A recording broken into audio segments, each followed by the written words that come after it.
Thank you, Mr. Chairman. And also, let me say thank you for allowing me to participate on this important committee. I am the son of a veteran, a father of a veteran, and also a veteran myself, so it's very close to my heart.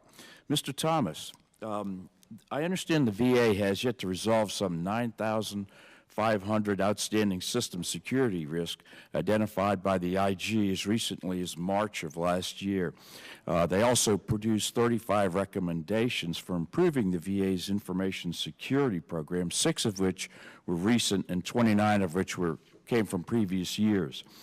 Now, the VA is required under the FISMA, the Federal Information Security Modernization Act, to ensure effective security controls over your information resources. My question is, do the weaknesses in your security posture put at risk any personally identifiable information for your patients or your workforce?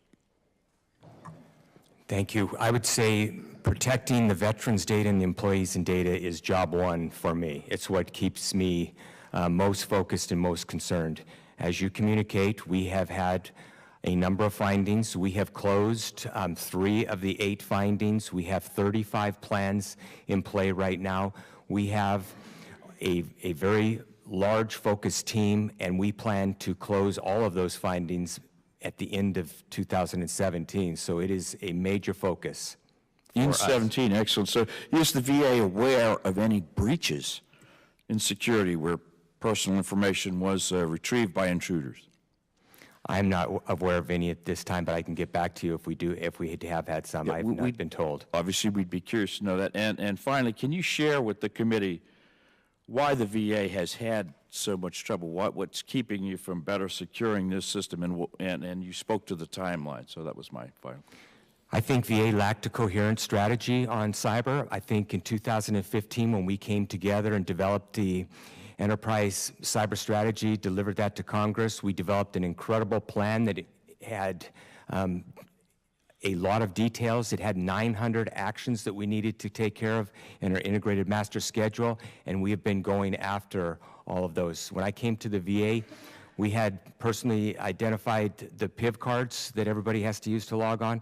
We were at less than 10% when I came to the VA. Leaving FEMA, we were at 99 when I left FEMA. Coming to the VA, we were at 10. We're now at 85%. We've made incredible progress in the last 18 months.